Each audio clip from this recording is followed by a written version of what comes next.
Om Nithyananda Paramashivoham. Om Nithyananda Paramashivoham. Om Nithyananda Paramashivoham. Om Nithyananda Paramashivoham. Om Nithyananda Paramashivoham. Om Nithyananda Paramashivoham. Om Nithyananda Paramashivoham. Om Nithyananda Paramashivoham. Om Nithyananda Paramashivoham. Om Nithyananda Paramashivoham. Om Nithyananda.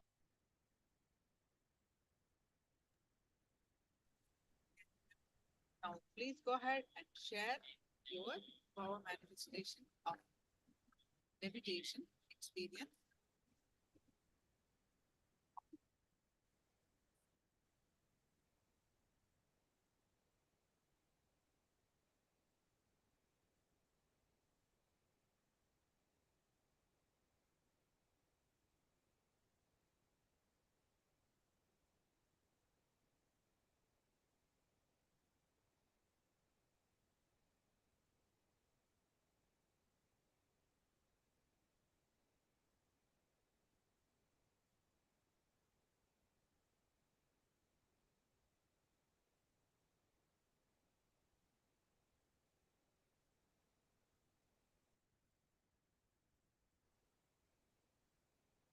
Krishna, Sia. Request all of you to be on camera and participate for manifestation. Sika.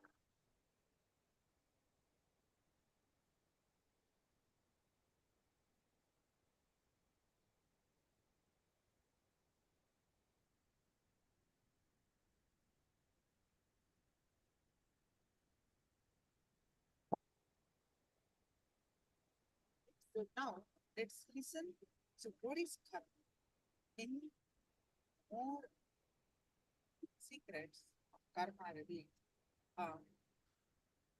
from the various satsangs of Shanti. So let's understand about karma. Any questions? Do let me know. And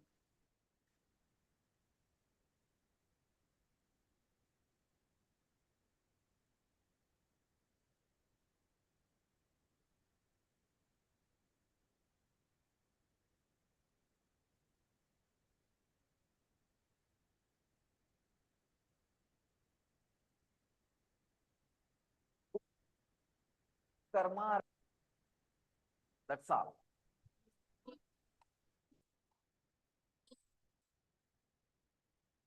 You are bound by actions and inactions. Either you start liking action or liking inaction. You feel it will make you pure or impure. Then you start projecting that same thing on everybody. You corrupt your environment. You corrupt the people who live with you. Please understand. Whatever you feel as core of your life, knowingly or unknowingly, you make others believe, and all your action makes others fall in tune with that belief.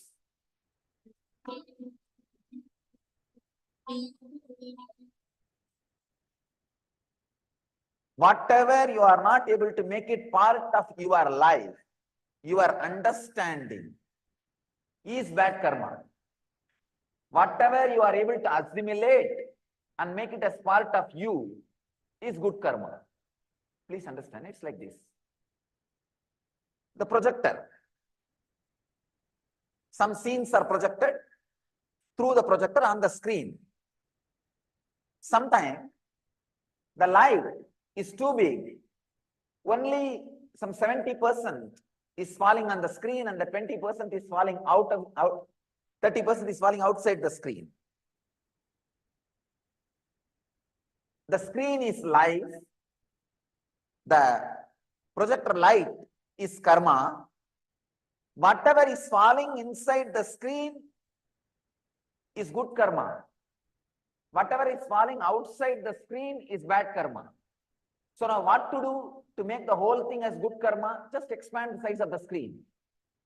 Expand your understanding about life. Whatever can fall inside your screen. The screen means your experience about life is good. Whatever is falling out, whatever you are not able to grasp as part of your life is called bad. Now, all you need to do to integrate karma, see, please understand, as long as there is a good karma and bad karma, healing can never happen. There will be one part of karma constantly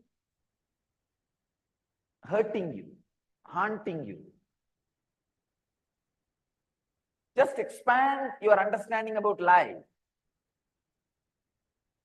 Enemies make you strong. Really, I tell you. Earlier I was thinking, for 1500 years, I'll be a living stream. Means the science, enlightenment science which I brought and which I am transmitting to human beings will be continuously transmitted with life, alive. It will be alive for 1200 years, I thought. Now I tell you, at least 5000 years. Let it be on record. When Vivekananda declared his Sangha will be a live stream of enlightenment for 1200 years, unfortunately, we did not have a video camera. Now, fortunately, we have it. Let it be recorded, at least 5000 years. Power of a spiritual organization is defined based on how much you can bear. Understand? Not punching power, bearing power. How much you can take it. Understand about life. You will expand the screen. The whole projector scene will fall on you. There is nothing called bad karma. That is what I call surrender. Expanding your understanding about life. Because life is an unpredictable happening.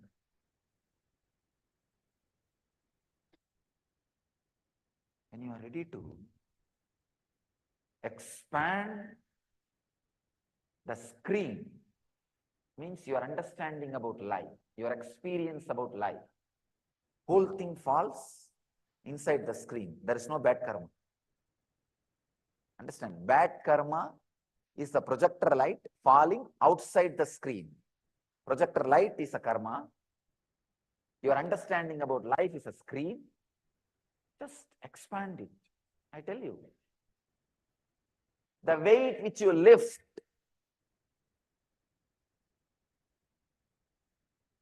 is karma. The pain which you feel is bad karma. The muscle which you build is good karma. If you have the understanding, the pain is part of the muscle getting built, there is no bad karma. There is no pain.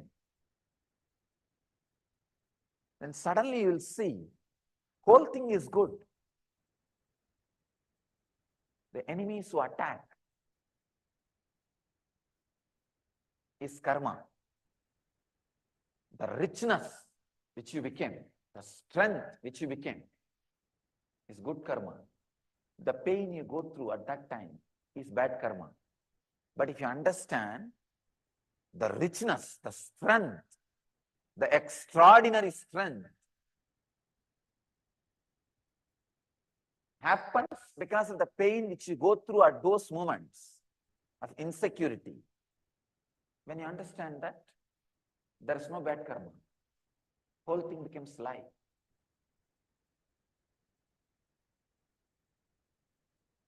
Never avoid insecurity. Never avoid enemies. That is the ultimate lesson. Just stand and stare. Nothing else. Don't blink. There is no bad karma. There is no bad karma, I tell you. The moment you understand, see this simple example, lifting weight, that is karma. The pain which you feel in the muscles is bad karma. And the muscles which gets built, gets strengthened, is good karma. Getting strengthened, the muscle getting built, the beauty and strength comes because of the pain. Understanding about life. When that happens, the pain is no more a bad karma. Make enemy as a joker. Let him not be a villain. If he feels he is villain, he will go on be playing the role of anti-hero. The anti-hero feeling gives a tremendous strength. Make him a joker. Understand? Even with life, just have this clarity. There is no such thing as bad happening in the life. Understand? There is no such thing as bad happening. There is no such thing as bad publicity. There is no such thing as bad karma in the world. Everything makes you rich. Everything teaches you new dimension of life. Life means happening. Cancer cells are cancer cells if you don't want to go for the transmission of new body. You feel, yes, great. Oh, the cancer has happened. It's okay. So now, I am also bored with the same set of people and set of mind and set of routine and set of lifestyle. It will be really nice if I have a new body and new people, new friends and new situations and new possibility and new opening and new happening and possibility to learn new language, new people, new friends and new life. Great. Come on. Let's relax and take another one body. Just expand the understanding about your life. Cancer is no more bad karma. No more bad karma. See, if you want to break candy, chocolates, if they already made one line, in some candies there will be lines. Easily it can be broken in that lines. So you can't call that line as a bad karma. Same way, if you understand the whole life, the cancer is just like a line made. Yes, now I have to break this candy. Nice, already they made a line and kept. Let me break it and do the next job. Come on, let's take up the next life. Same way, depression. When you have the depression, the possibility to create new mind is there in front of you. You can say, come on, hey. Depression means there is something seriously wrong with what I was doing, with my understandings. So it's not bad karma. The possibility of expansion is there. Let me look into it. Let me break. Let's get into next life, next mental setup. I tell you, every cancer is a possibility for new body. Every depression is possibility for new mind. Just expand the understanding. Expand the understanding. That's all, nothing else. Go on expanding the screen on which the projector light and projector scene is projected. There can be no bad karma. All incidents and happenings of your life should be inside your screen, inside your understanding about life. That is what I call living enlightenment. One more definition. All understandings and happenings of your life, possibilities of your life, if it is inside your understanding screen, so your understanding and experience about your life is the screen. If everything is inside that screen, you are radiating enlightenment. That's all. Expand the understanding about life. No wounds, no hurts.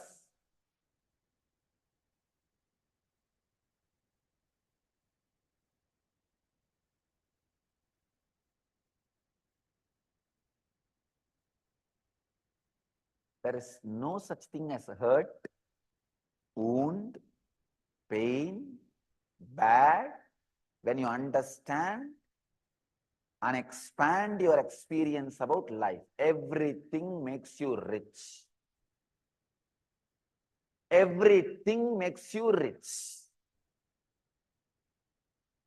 Everything strengthens you. Everything strengthens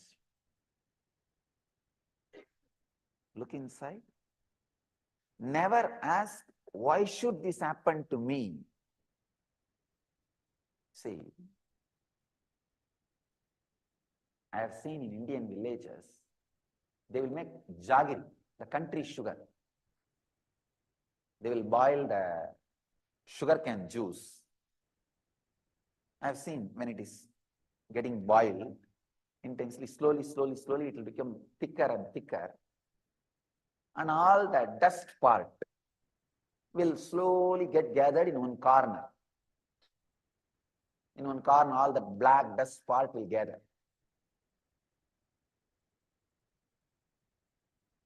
And they will take that out and they will make a different kind of a jaggery out of that dust. It's called karupatti. In Tamil they call it. It's a different kind of jaggery that is used as a medicine, understand? The dust jaggery is used as medicine. Because the dust is nothing but bits and pieces which can't be crushed. The sugar cane pieces. The sugar cans, that's the little bigger pieces which can't be crushed nicely. That is the dust. That will come up separately. When that happens, if some few mud and all falls, that cannot be used. Same way, understand. If something, see, just understand that whole process, that jaggery getting made means the sugarcane juice getting boiled. The dust part, the dust jaggery, that is what you call as bad karma. I can say depression or cancer. That is really not unusable. Only if the outside mud falls into it. Outside mud is you asking why this happened for me. Don't ask why. That is the mud. If the mud falls on the dirt, that dirt cannot be used. If the mud does not fall on the dirt will become medicine. I've seen that dirt. They'll collect that dirt and make karupatti, which is a medicine for ulcer, especially stomach ulcer. That's a medicine. And throat problem, throat irritation, that is a medicine. So don't question the happenings. Why for me? There is something from this happening getting added to me. If you feel that, you will become rich through all happenings. If there is no mud added to the dirt part, and one more thing, when they make jaggery, they will not remove the dirt part till this completely become hard. Because till the last moment from the dirt part, the juice will be getting sucked into the main jaggery part. I was reading a beautiful book, The World Ramakrishna Knows. Based on all the examples he gave in his discourses and classes and sessions, they painted the world Ramakrishna knows, the background. It was such an amazing book. Same way, based on all my examples I give, you can paint the world I know, the world out of which I was born and brought up. Actually, you need to know that world. Only then you will understand completely the implications of my teachings. Only if you have seen the villagers making jaggery, large vessels, boiling the sugar cane juice, you can understand the lesson which I am teaching now. In large vessels, they will burn, boil, and boil the sugar cane juice. When it becomes semi-solid, the dirt will start gathering. And they will not remove the dirt out of the pot till the end, because till the end the juice will be getting extracted out of the dirt into the jaggery. When it becomes almost solid, only then they will remove the dirt part and make a separate mold out of the dirt part, so that it will become medicine. So the dirt itself is not useless. Don't think it is useless. No. It is useful. But when the mud gets added into the dirt, it will not be useful. It has to be thrown away. If there is some big breeze and the mud comes and falls on the dirt, it cannot be used.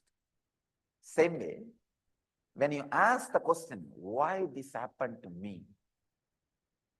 The dirt has fallen and the mud has fallen on the dirt part. Bad karma. You made bad karma. Instead, see very clearly, even from the dirt, something is making me rich. Something is happening. When you wait without removing the dirt and observe, all the juice and lessons you need to learn from the dirt will be taken into the main jaggery, the good karma. And after that also, even that essence dirt will become medicine. So there is no bad karma. There is no bad karma. Any incident happens, makes you rich, makes you richer than what you are. Understand? Life is paradox. When you are not interested in living with paradox, you will not have life. You will not have life. Life is conflict model. Understand? Life's model is not square or round or rectangle or triangle. Life's model, if you want to know the geometry of life, understand, it is called conflict model. This is the geometry of life, conflict model. But you go on trying to make rectangles, triangles, circles, squares out of life. But how much ever you cut and remove, finally there is a bit which you can't make either square or rectangle or quadrangle or triangle or circle. And you can't swallow that bit which was left. You call that as bad karma. Whatever you can call and cut as a square, round, rectangle, quadrangle, triangle, sometimes little artistic like a lotus, whatever you can get it and cut it and take it out, you call all of them good karma. And the bits and pieces left, out of which you can't make anything, you call that as bad karma. No. No. Life is conflict model. The geometry of life is conflict model. Understanding, just constantly go on expanding the understanding muscle. See, just like how these bodybuilders go on using the weight and expand the muscles, even with little pain. Same way, go on adding the understanding as weight in your hand and expand the muscle of your life, the screen of your life. So unless you have the weight in your hand and work out and allow the pain in your muscle can't expand. You can't build the body. Same way, unless this understanding is a weight, take it in your hand, understanding about life, expand every moment your life with this understanding. Life's geometry is conflict model. There is no clear-cut left, right, square, rectangle, quadrangle, circle, triangle. Go on expanding your consciousness, muscle of your consciousness, with this weightlifting, with this understanding as a weight. You will build your consciousness. You will build your life. Just like bodybuilding, we can say this is a science of life building, science of consciousness building. People spend so much time on bodybuilding. They need to understand and spend at least little time on consciousness building.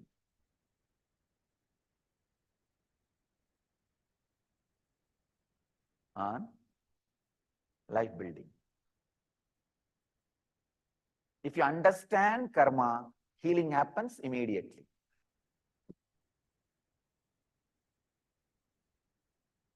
Understand, there is no such thing as bad karma. Bad karma is only one thing. Asking why this happened to me. That's all.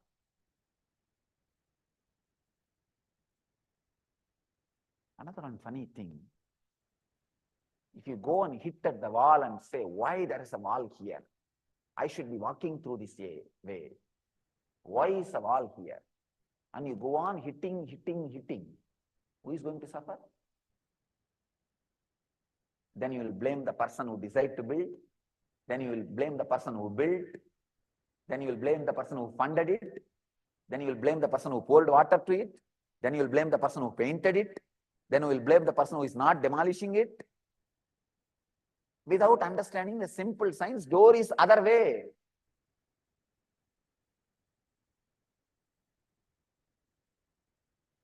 The why always brings a wrong answer.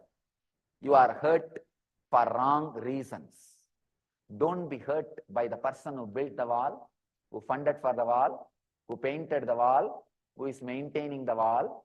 Just learn where is door. When you ask why, you are hurt. Hurt, and you put wrong people as a reason for your hurt. When you find wrong reason for your hurt, be very clear, it can never be healed. It can never be healed. It can never be healed. It will just stay in you as a wound forever and ever. Because you created it with wrong reason, It's like a mud being added to the dirt. Once that happens, the dirt can never be used as medicine and it can never be useful for any more. After that, separation is not possible. Maybe you can grind and mix it in water and filter it. It's almost like taking one more bath.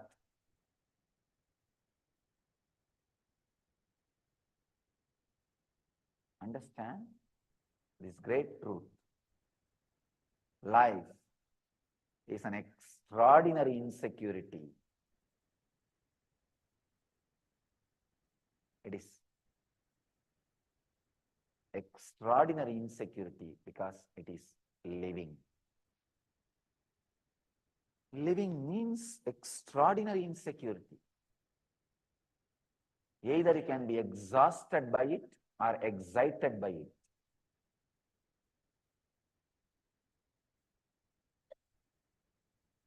If you are exhausted by it, you need entrainment.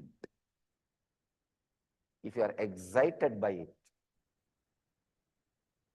you are enlightened.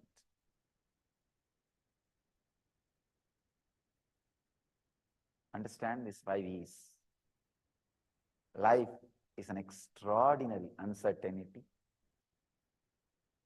Either you can be exhausted by it or excited by it. If you are exhausted, you need entrainment.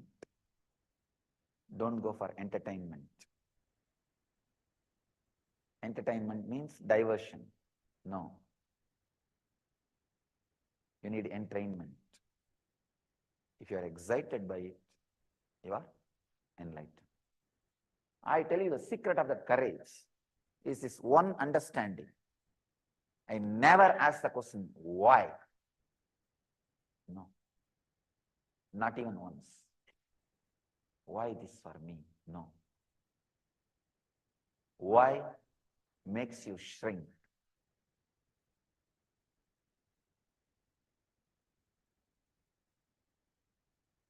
Now, what can be done? What should be done?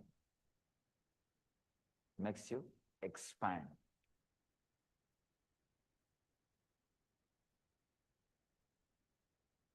Expand the muscles of your consciousness by lifting the understanding as weight. There is no such thing as bad in the life.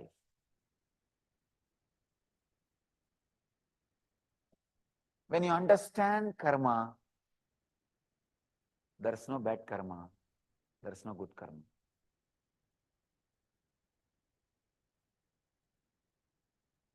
Expanding the screen of life on which the scenes of karma is projected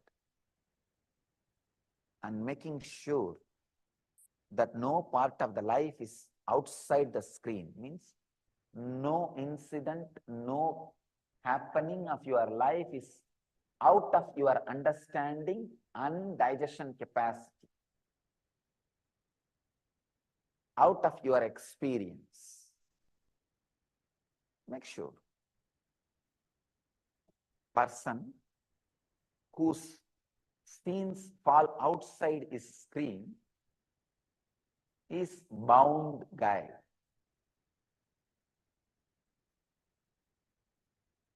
Bandha jiva. Person whose all scenes fall inside his screen is Jivan Mukta, enlightened. Person whose screen is so big, even others' projectors can be projected and seen, is incarnation.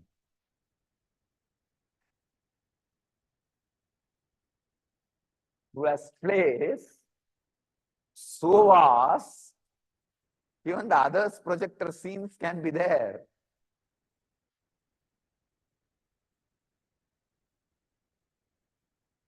Good or bad, he is ready to digest, swallow, Stand.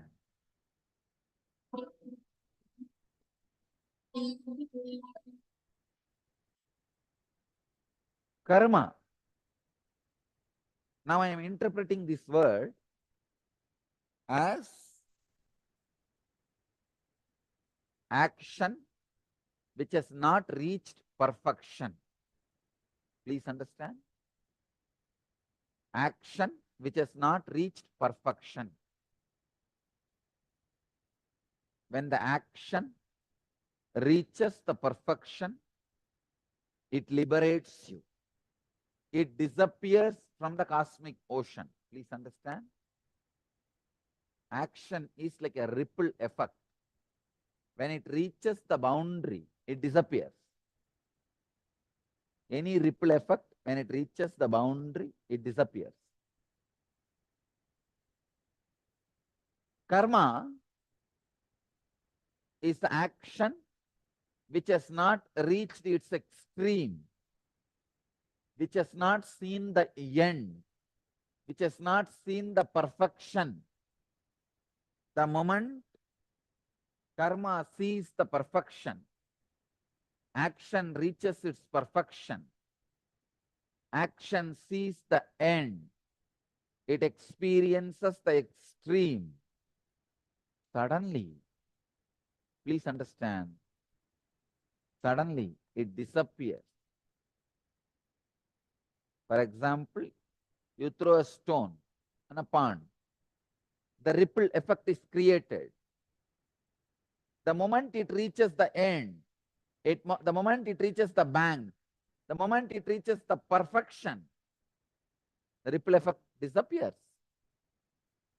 Now the pond swallows the stone and the ripple effect created by the stone. Done. Same way, when an engram is thrown on you, what is created is karma. When that reaches its perfection, its extreme end, karma is liberated from you, you are liberated from karma.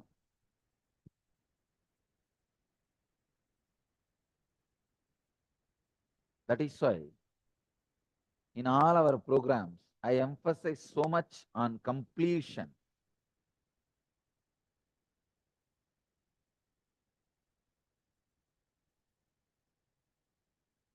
Karma is an unfulfilled action, unfulfilled engram. Please understand. It's unfulfilled engram. For example, you have some strong anger, hiding anger about your parent, about your sister, about your family members. That's a karma. Now, unless you complete it, unless you make it perfect, complete, you will not be relieved from it. At some situation, very difficult situation, that engram will come up and it will be so strong, knowingly you will put yourself in a big mess. Understand? Knowingly you will put yourself in big mess. It is not that all the time people put themselves in a big mess unknowingly. No. Knowingly you put yourself in a big mess.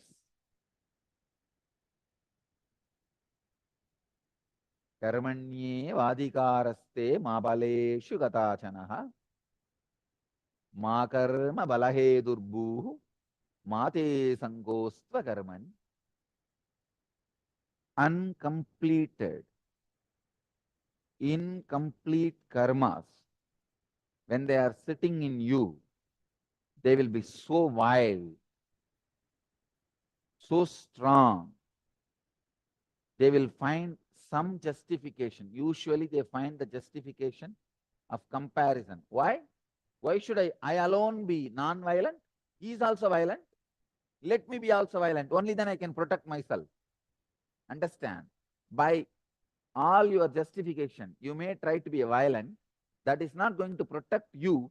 He will also be in a soup. You will also be in a soup. That's all. Both of you can swim in the same soup. That is not going to solve your problem. He will also be in a chaos because he is violent. You will also be in a chaos because you are violent. Understand? Minus, plus, minus, plus, minus is not plus in the cosmic law. Only in mathematics, minus plus minus is plus. No. In the cosmic law, it does not apply. Minus into minus is not plus. In cosmic law, minus, minus, minus. Understand? Just because he does bad karma, your bad karma is not justified. Then you come up with something, practicality. What is practicality? No. In this plane, this is only possible. Then suffer that plane sufferings. I have seen many people. No. What you are talking is great, Swamiji, but it's a spiritual plane. People are in normal plane, so I have to work in the normal plane. Then you have to have the sufferings of the normal plane also. Then you have to go through all the problems and sufferings of the normal plane. When the disease, problems, sufferings of the normal plane comes, then you suddenly say, oh, my whole life I listened to your teachings. I lived you as you showed, and I prayed to you. What is this, Swamiji? Where am I? Oh, God. All that time, you had one big weapon called being practical, or this plane as a protection from my teaching. That's the right word I'll use. Now there's a new paint, commercials are going. If you paint it on the wall, no water will penetrate the wall. They show it, they take a small hand mesh and put that paint all around and pour water, and water does not seep. Water does not go through the mesh, and the fish can stay in that. Same way, you have put a special paint coat on you so that my teachings cannot enter into you. See, with this great verses, the only trouble is when you are supposed to live it, apply it, you say, for practical purposes, I think I can bend this much. It's okay.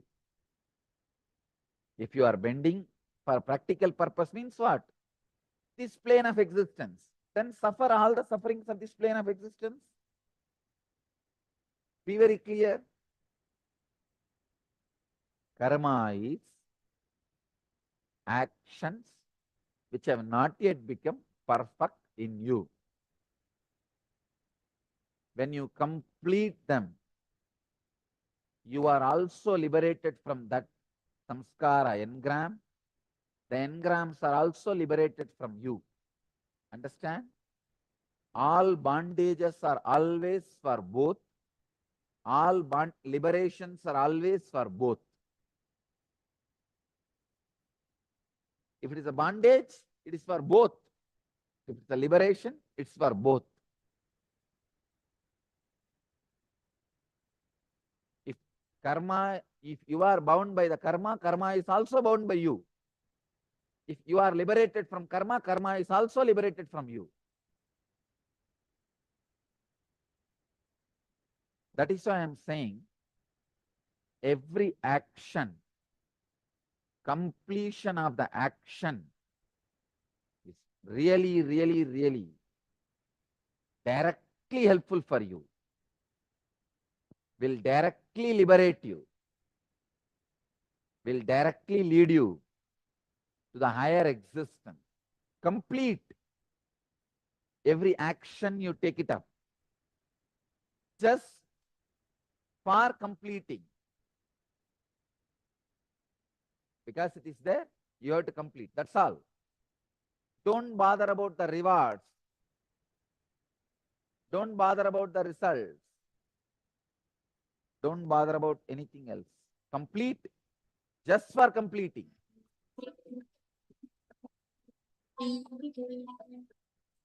Today I'll translate karma as accumulated results of actions. Accumulated results of actions.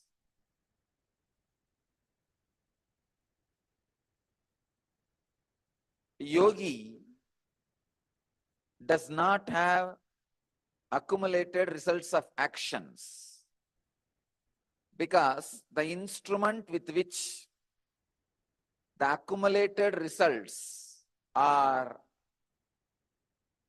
experienced, the mind or the body with which the accumulated results are experienced does not exist for him.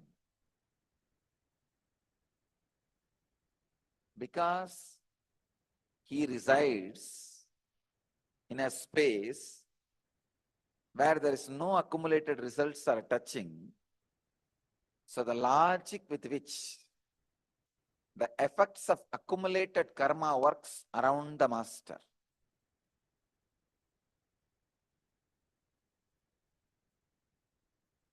is totally different from the logic with which it works in your life. That is why when you just give one small amlaki fruit to Shankara, your house is showered with golden amlaki fruits.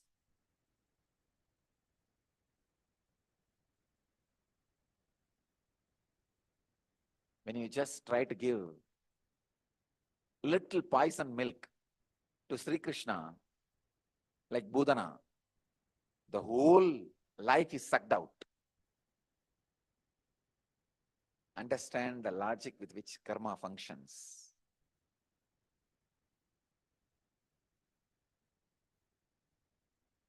Why Patanjali says yogi does not have good or bad karmas?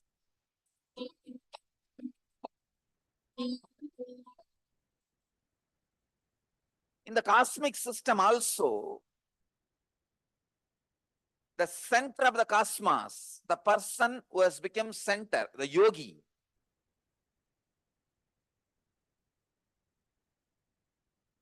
has a freedom to play with karma,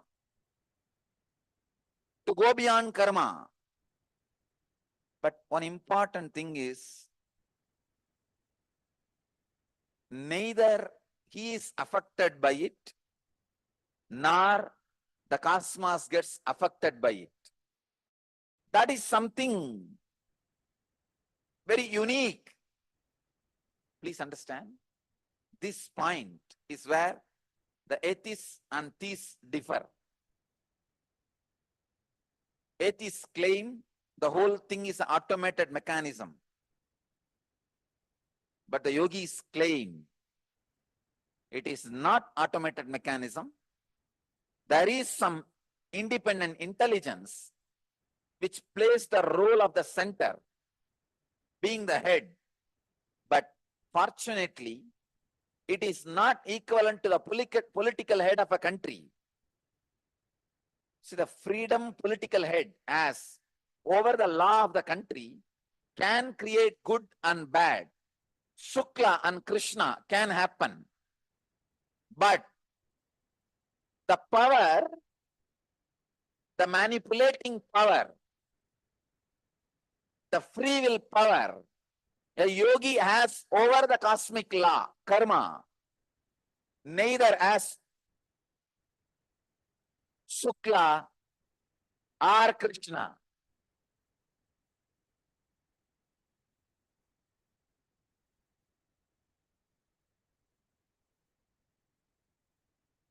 Neither creates good nor bad. Over the cosmic law, the independent intelligence, the capacity to manipulate, which yogi possesses.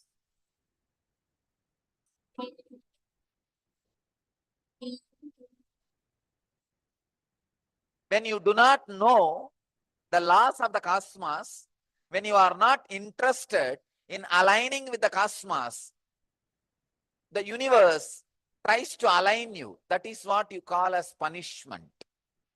It is not. It is the signals sent to you by the universe to align yourself, to get back to the center, to get back to the source, to get back to the functioning. Please understand. The law of the cosmos is what we call karma.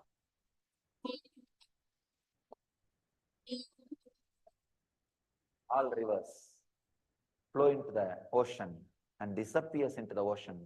Ocean never overflows or reduces. It neither dries nor overflows. Abhuyamanam achala pratishtam samudra bhava pravishanti yatvat. There is no such thing as bad karma. If you understand karma. The moment you understand karma, healing simply happens. Simply, spontaneously and naturally, healing happens.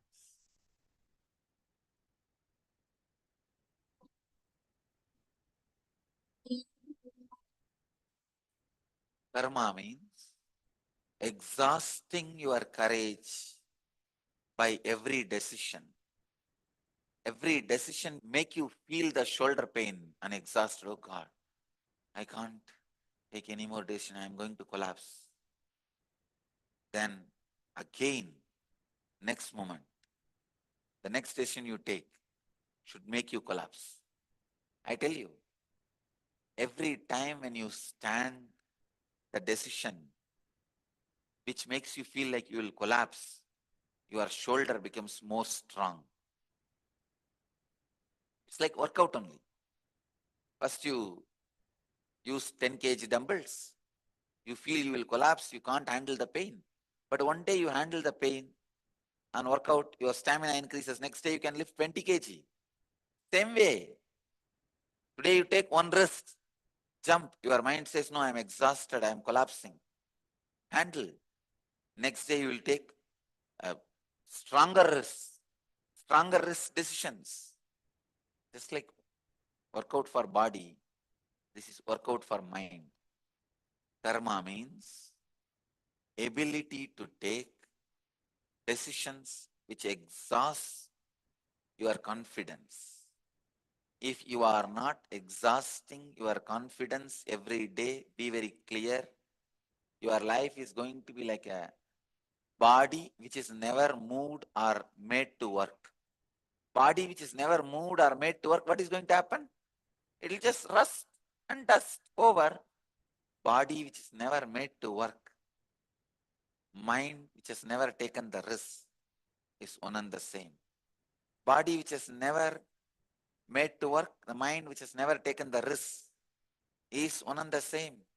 I tell you, even if you are inside an organization, let your heart be above the organization, not below, above the organization. Above the organization means you don't hate the organization, you run the organization, but you are always free and beyond the organization. You are always free, unbound by the organization. Action, being free from action and inaction. You need to discern all these three. Action, being free from action and inaction. Because your understanding about all these three are too small. Bhagavan is saying, scope of action is inexplicable. Now I am explaining, understand. The real scope of action means exhausting your confidence, courage to take the decisions which exhaust your confidence. Every day, the decisions you made, the work you did should tire your body, the decisions you made should wither your mind. Then you have the yogic body and Vedic mind. Understand? I am defining yogic body and Vedic mind. The work you did whole day, by night, your body should be tired and fall asleep. The risks, the decisions you took with your mind should just wither away and fall into the abyss of peace. Fall into sleep. Only then you have yogic body and Vedic mind. Any man who lives just as disorganized, lives like animal and dies. Who lives organized, lives like a mediocre human being and dies. Who lives in organization, beyond organized, by exhausting his body through intense work, by exhausting his mind, by taking intense risks and courageous decisions, he lives as God and never dies. Karma means exhausting your body by work and exhausting your mind and confidence by taking risks, risky decisions. Next. Play your game always on the edge, never on the safe ground. Always walk on the rope, not on the road. Walk on the tight rope. Always. Your whole life will be alive. When I say walk on the tight rope, even if you fall, there will be net to hold you. There will be a net below to hold you. But don't look down and verify whether there is a net or not and then start walking. The moment you did that, the net will not only will not be there, will not be seen by you. It may be there, but it will not fall in your eyes. When I say walk on the tight rope, even if you fall, there is a net to hold you, and you don't look down and you just walk. You are a real disciple. The moment you look down and try to see the net, I'll ensure your eyes does not see the net, and you walk continuously with the doubt, or you curse me and get out of the rope. He said there is a net below protecting me, but when I look down, it is not there. He's a liar. You get out. But when you look down, I'll make sure net does not fall in your eyes. Because if you know logically there is a net below, then it is not risk. And walking on the rope is not going to put you in your ultimate, in your peak. But if you trust, there is a net, because he said, and walk, that is going to put you in your ultimate. I tell you, always walk on the tight rope, never on the road. That is karma.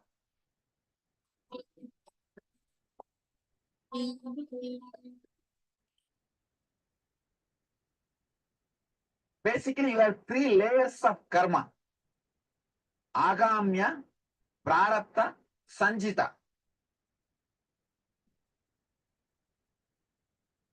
Sanjita is the karma which is like a bank, reserve bank. Whatever you did in your life, see, not only in this body, you have taken millions of bodies. In millions of bodies, whatever you learned, you did, all those engrams put together is called Sanjita. They use the word even Samuchita. That's also one more Sanskrit word they use, Sanjita. All of you are able to see? A little big I should write. Okay. Then, next, Prarabdha. Prarabdha means from this bank, you collect little bit and create your body and decide to enjoy all those karmas in this body. Hey, this is Prarabdha.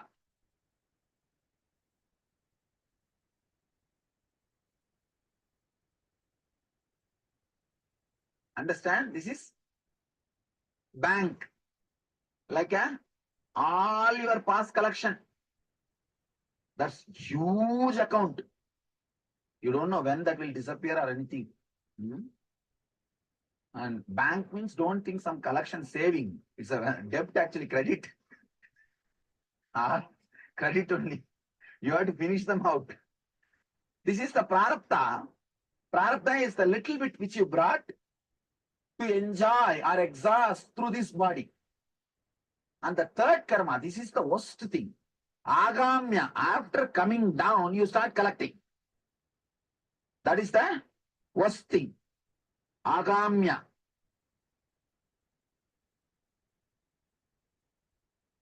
This is the past. This is present, which you are exhausting. This you are collecting for your future, adding to the sanjita.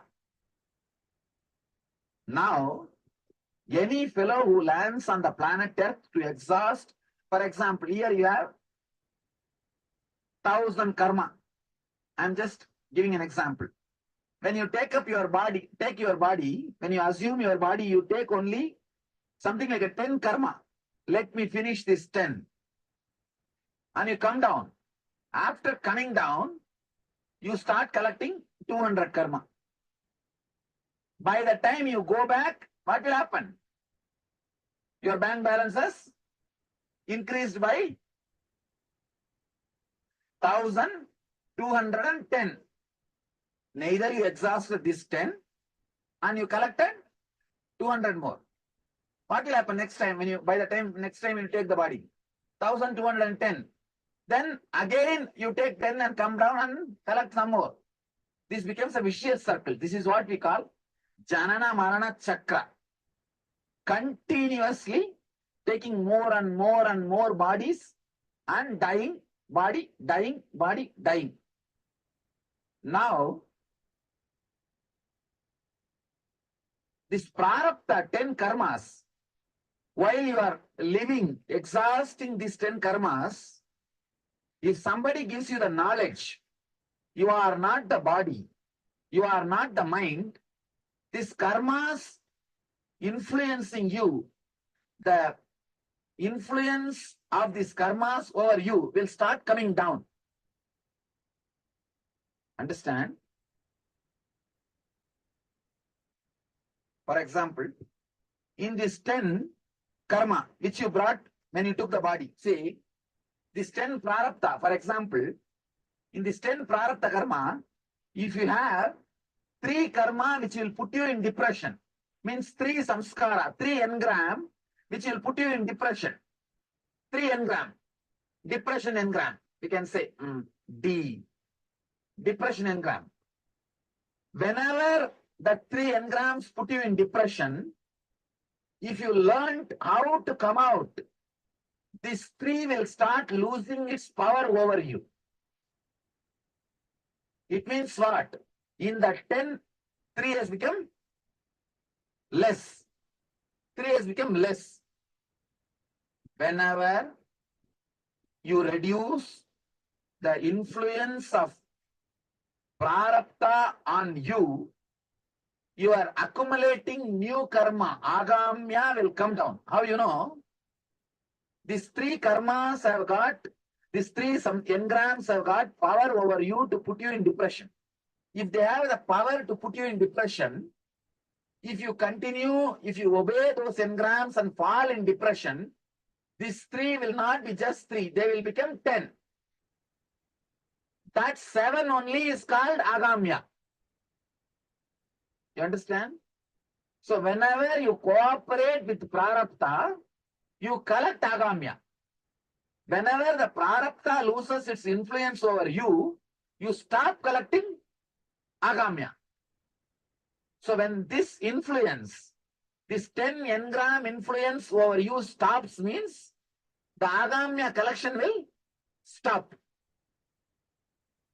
Bringing you back to the joy or the pure inner space, the unwavering, undisturbed inner space, not only reduces prarabdha's influence over you, stops the number of engrams getting collected as agamya. Is there any doubt? If you have any doubt, put it as a question. I'll answer. Today we will just grind this idea, this one idea. This one idea will churn in your head or drill in your head. This one idea. Initiation means the ideas, knowledge which brings you out of these depressive thoughts. Which brings you out of the depressive thoughts means the knowledge which brings you out of the influence of these 10 thoughts. Prarabdha is what we call initiation.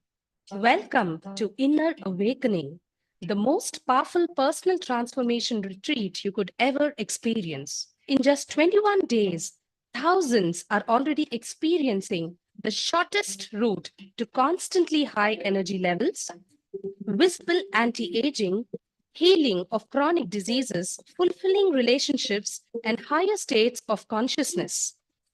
What is the secret behind this transformation?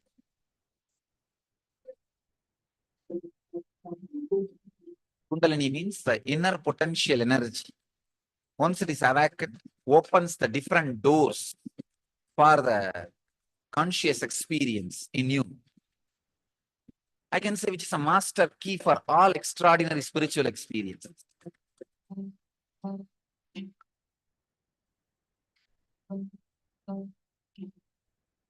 This extraordinary program is conducted personally by Paramahamsa Nithyananda in the vibrant atmosphere of Nithyananda Dhyanapitham Ashram.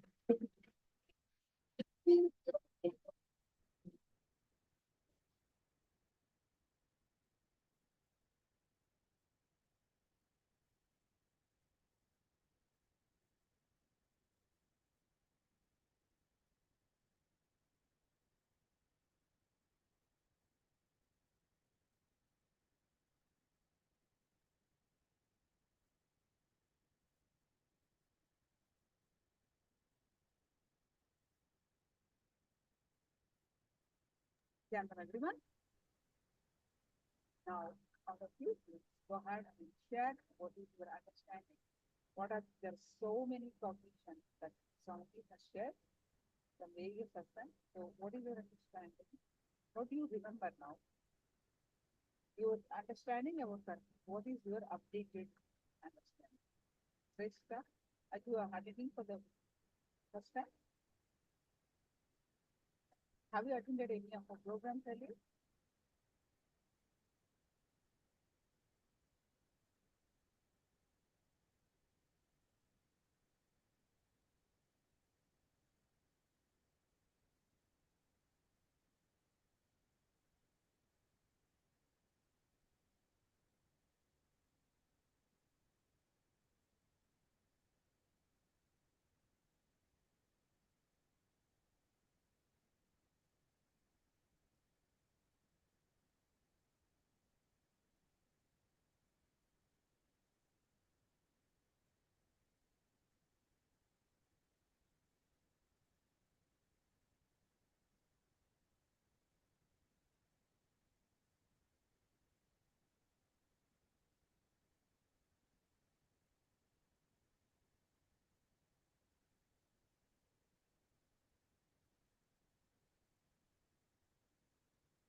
Now, let's move on to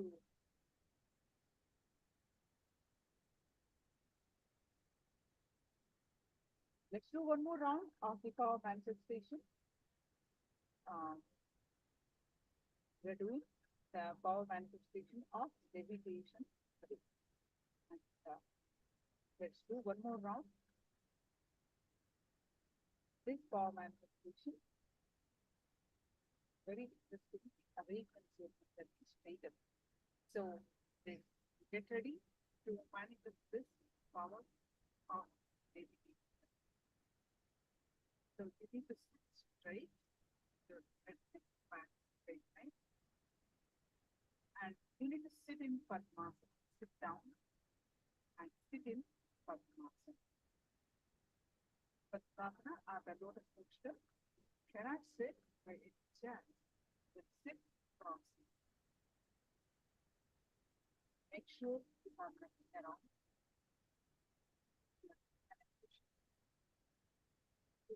Talk of this,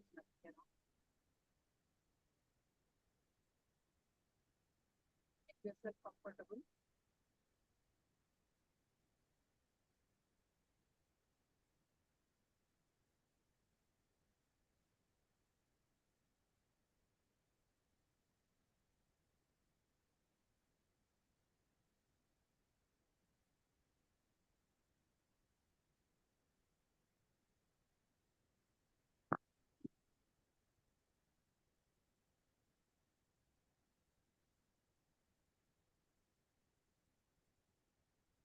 Now hands in Samana Mudra, that is locked like this,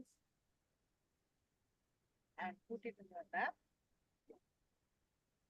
So you lock your hands, you lock your legs with lotus posture, and your head, neck, back straight leg. You sit like this, comfortably on the ground.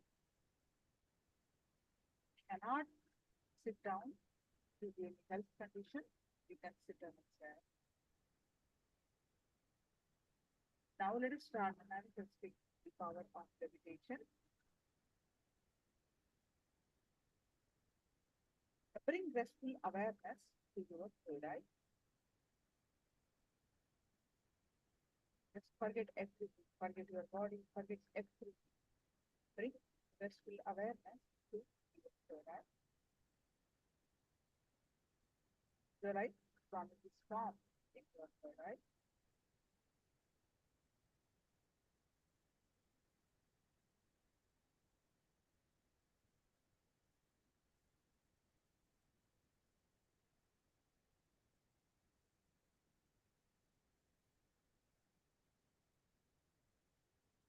Sitting with the context that strongly is Paramashivoham, that form, and meditating on the form of Swamiji, awaken your raise your consciousness.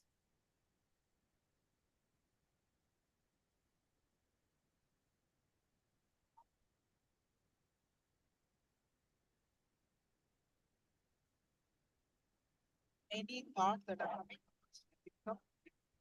you bring your attention back to your third eye again and again, and start chanting the Mahavakya and experience this phase of oneness.